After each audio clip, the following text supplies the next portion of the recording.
Welcome to the Deep Dive. We gather insights from a whole stack of sources, boil them down, and give you the knowledge you need. Today we're tackling a big one. Self-esteem. We're looking at how to really build it, fundamentally, drawing from research focused on making a big change in about 30 days. Yeah, and this might be one of the most crucial deep dives we could do because, well, the sources really frame self-esteem as the bedrock for almost everything else in life. Everything. That sounds huge. It is. It's not just about, feeling good occasionally. It hits your confidence at work, the kinds of relationships you choose, even your basic inner peace. The research argues that when that foundation's shaky, it can actually be the root cause of a lot of deeper psychological issues, even societal ones. Okay, so the mission for you listening is to figure out how to make that, what do the researchers call it, a quantum leap. Exactly. A quantum leap from low or maybe conditional self-esteem, like I'm okay if I succeed, to something healthy and solid, unshakable. And that journey starts, apparently, by facing down those really damaging thoughts we carry around. Things like, I'm not smart enough, or I'm just a victim. Things happen to me. That's the core of it. And the payoff for doing that work. It's genuine freedom. Healthy self-esteem means you're confident, sure, but maybe more importantly, you give yourself permission to mess up. Without feeling crushed by guilt. Precisely, without that debilitating guilt. You see yourself as worthy, even if someone criticizes you. Your value isn't tied to what you achieve on the outside. The real prize here is freedom from constantly needing other people's approval. That's how the sources define real earned happiness. All right, let's get into it then. Where do we start? The sources point to one thing as the absolute must-do first step. Yes, you have to take full, complete responsibility for your life.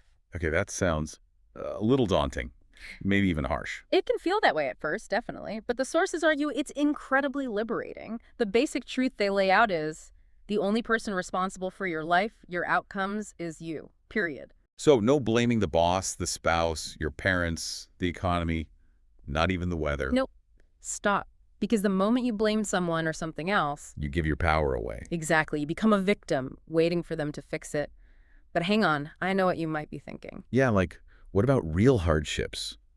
Systemic problems, a sudden market crash. You can't just ignore those, can you? How does taking responsibility fit with acknowledging real external challenges? Great question. And that's the key distinction the research makes. It's not about denying reality or adopting some kind of toxic positivity. It's about recognizing the power dynamic. When you blame, the sources actually call this the I-7 habit. Internally, you're essentially saying, I'm helpless and only something outside of me can change my situation. So it's not saying that hardship isn't real. It's saying focusing on blame keeps you stuck, passive. Precisely. The second you take responsibility, even if it's just responsibility for your attitude towards something you can't change, you regain power. You can then choose to change your approach, look for ways to alter the circumstances, or, crucially, manage your internal response. Your attitude is the one thing nobody can control but you. Okay, that makes sense. So to hold on to that power, we need to ditch certain habits that push responsibility outwards. The research calls out two big ones. Complaining and gossiping. Yes. Complaining is labeled as absolutely useless, which sounds blunt, but it kind of rings true. It doesn't actually do anything. Right. It just reinforces that victim mentality. And frankly, the sources point out it's not very appealing to be around someone who complains constantly. If you're unhappy, the only productive path is towards action or improvement, not just wallowing in it. And gossip, what's the damage there, according to the sources? It's about trust erosion. When you gossip about someone who isn't there, everyone listening starts thinking, what do they say about me when I'm not around? Exactly. It instantly undermines trust. And that isolation is terrible for self-esteem because connection is so important. So what's the alternative? Someone starts gossiping, what do you do? The sources suggest a simple but effective social pivot. Change the subject. Politely but firmly. Something like, actually, I'd rather hear about what you've been up to. Or even a direct, I prefer not to talk about people who aren't here to speak for themselves. That takes some guts, but I can see how it builds self-respect. Okay, so we've tackled the external blame game. Now we need to turn inward, right? Into the mind. Starting with guilt. Guilt. The research calls this one of the most destructive and, importantly, unnecessary emotions in the long term. Unnecessary. But isn't guilt useful sometimes? If you actually do something wrong, shouldn't you feel bad? How do you draw the line between that and healthy remorse. That's the vital distinction. Guilt, the toxic kind, focuses on the self. It says, I am a bad person because I did that thing. And that leads to self-punishment, maybe hiding, paralysis. Okay, so what does remorse do differently? Remorse focuses on the action and its consequences. It says, that thing I did caused harm, and I need to learn from it or fix it if I can. Remorse motivates change. Guilt just keeps you chained to the past. And often, that guilt response is something conditioned in childhood by family, maybe religion, society. Sometimes it's even used to manipulate people, you know. If you really loved me, you would. Ah, yeah. That sounds familiar. So letting go of that kind of guilt is part of finding that freedom we talked about, replacing it with active learning or making amends. Exactly. And if guilt is the toxic environment, the source calls the inner critic your worst enemy. That voice. The one that's always pointing out flaws, saying, Yeah. I told you so. Yeah. Or just that constant hum of, I'm not good enough. That's the one. And trying to fight it directly, like arguing with it, often doesn't work. It's always got to come back, right? Oh, yeah. It knows all your weak spots. So the solution offered is about restructuring your self-talk. This leads to a really interesting concept from Noah St. John called affirmations, with an O. Affirmations, not affirmations. Right. See, traditional affirmations might be like, I am confident and strong, but your inner critic immediately jumps in. Right. No, you're not. Remember last Tuesday. Liar. Yeah. It's like setting yourself up for an argument you can't win. Exactly. Affirmations use a different route. They leverage how the brain naturally works. Your brain is basically wired to answer questions. Ask it something, and it has to look for an answer. Okay. So how does that work with self-esteem? Instead of stating, I have unshakable belief in myself, you ask a question. Why do I have such unshakable belief in myself? Or why am I so good at handling challenges? Ah, so you bypass the argument. The critic doesn't have a statement to attack. Precisely. The brain just goes to work. It starts scanning your experiences, your memories, looking for evidence to support the premise of the question. It starts hunting for reasons why you have unshakable belief. Over time, repeating these questions actually builds genuine belief because you're training your brain to find positive evidence. It's a clever cytological jujitsu. That is clever.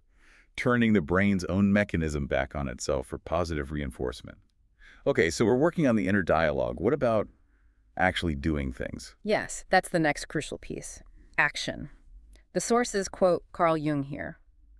You are what you do, not what you say you'll do. Oof, that hits home. Intentions are nice, but results matter for self-esteem. They really do. And that gap between wanting to do something and actually doing it, that's often filled with procrastination. The great enemy. And procrastination, the research emphasizes, usually isn't just laziness. It's almost always rooted in fear. Fear of failing, sure, but also fear of judgment, rejection, sometimes even fear of success. Fear of success. How does that work? It's the fear that if you succeed, expectations will rise. You'll have this new, higher standard to live up to, and maybe you feel like you can't sustain it. So paradoxically, you sabotage yourself by not starting. Wow. And procrastination just feeds the inner critic, doesn't it? Every task you avoid is like handing it ammunition. See? You couldn't even do that? Exactly. It creates this background hum of stress and anxiety from unfinished business. It's a huge energy drain. So stopping procrastination is basically cutting off the evidence supply to your inner critic. But if you take action, you're inevitably going to make mistakes. How do we deal with that without crushing our already fragile self-esteem? This is where a radical shift in perspective is needed. The sources are really clear. Mistakes will happen. They are unavoidable. But learning from them, that part's optional. Optional, meaning you can choose not to learn. Or rather, you can choose to just beat yourself up instead of extracting the lesson. The goal is to reframe mistakes not as failures, but as data. Sometimes expensive data. There's that great anecdote in the research about the employee. Oh, the one who made the massive mistake. Yeah, like $1 million error. He goes to the boss, totally mortified, ready to resign. And the boss says, Resign? No way, I just invested $1 million in your education. wow, what a reframe. Isn't it? It completely changes the energy. The money wasn't lost. It was the tuition fee for a very important lesson. That's the mindset. Punishing yourself over past mistakes is useless suffering. Learn what you need to learn, integrate it, and move forward. The sources distinguish between pain, the immediate sting of the mistake, and suffering, which is the ongoing self-torture about it. Pain might be inevitable. Suffering is a choice. Okay, learn the lesson, don't wallow. Got it. Now, the sources also talk about feedback loops, right? How our physical state affects our mental state. Absolutely. There's a strong connection. The advice is pretty direct. Treat your body like a temple. Meaning the basics. Good food, enough sleep. Exactly. It's not about luxury. It's about fundamental self-respect. Yeah. When you take care of your body, you're sending a subconscious signal to your brain that you are valuable, that you're worth the effort. That feeds directly back into self-worth. And a really concrete tip offered is exercise. Get moving for about 30 minutes, at least 3 times a week. And there's science behind that, isn't there? Something about a Duke study. Yes, a fascinating one. They looked at patients diagnosed with depression, split them into groups. One got medication, Zoloft, I think it was. Another group just did exercise. And a third group got both. Okay. And what happened? Well, initially, all groups showed improvement. But the really interesting part came 6 months later, at the follow-up. The group that only did exercise had the lowest relapse rate, just 9% slip back into depression, significantly lower than the medication or combined groups. Wow. So exercise isn't just a temporary mood boost. It actually builds resilience. Yeah. Like a psychological inoculation. That's how the research frames it, yeah. It's a functional change, not just masking symptoms. It builds lasting capacity. Okay. Body matters. What about relationships? How do they play into self-esteem? Hugely. The sources argue that your level of self-esteem pretty much dictates the kind of relationships you attract and accept. And then those relationships create a feedback loop, either boosting or draining your self-worth. We've all heard that saying, you're the average of the 5 people you spend the most time with. Right. But the material takes it a step further. It says you're an even bigger average of your main partner. They act like an emotional, gravitational force in your life. Okay, and this leads to that interesting, maybe slightly controversial mathematical point about happiness levels. Can you walk us through that? It seemed a bit complex. Sure. It's a way to visualize the energy dynamic. Let's say, hypothetically, you rate your own baseline happiness at maybe 80 out of 100. Pretty good. And let's say your partner's baseline is more like 40 out of 100. Go ahead. The source argues that the time you spend actually happy together in sync is roughly the product of those two percentages. So 0.80 times 0.40, which is 0.32, or 32% of the time. Only 32%. Where does the rest of the time go? That remaining 56%, 100%, 32% shared happiness, some neutral time, is spent in what the source calls energy drag. It's the effort spent navigating that difference. You might be trying to pull them up, or maybe they're unintentionally pulling you down, or there's friction because you're just operating on different emotional frequencies. So over half your interaction time is spent managing the gap, not just enjoying being together. That's the argument. It makes a stark case for why, if you want to protect and grow your own happiness and self-esteem, choosing a partner who is at least near your own baseline level, or ideally even higher, is really important. It's almost self-preservation. A very clear, if maybe sobering way to put it. Okay, one last piece in these feedback loops, something really simple. Smiling. Yeah, it sounds almost too simple, doesn't it? But the science is there, even if you force a smile. Even fake smiling works. Apparently so. The physical act of smiling, engaging those muscles, triggers the release of neurochemicals like serotonin and endorphins. It can lower your blood pressure, change your stress response. It's like sending a quick signal to your brain, okay, things are manageable, which, in a tough moment, can be a surprisingly powerful little boost to your confidence. Okay, so let's try to bring all these threads together. We've talked about taking responsibility, handling the inner critic, the importance of action, dealing with mistakes, taking care of our bodies, and choosing relationships wisely. And it all comes back to that core concept, self-worth. If there's one message to really internalize from all this research, it's this. You are enough. Yes, just that. You are enough, period. Your value as a person isn't something you have to earn through achievements or external validation. It's inherent. It's your birthright. Nothing you do or don't do actually adds or subtracts from that fundamental worth. Really letting that sink in, changing that inner dialogue, taking those positive actions, that's how you replace the old limiting beliefs. The source material puts it very powerfully. Self-concept is destiny. Change your self-concept, and you literally start rewriting your future. Self-concept is destiny. Wow. So as we wrap up this deep dive, we want to leave you with a final thought. It builds on that idea of reframing failure. The sources advise, learn to fail or fail to learn. Meaning, if you avoid failure, you avoid learning. Exactly. So the challenge for you this week is this. If you really want to boost your confidence, build that resilience we talked about, what's one small, non-catastrophic risk you can take? Maybe it's admitting a small mistake at work.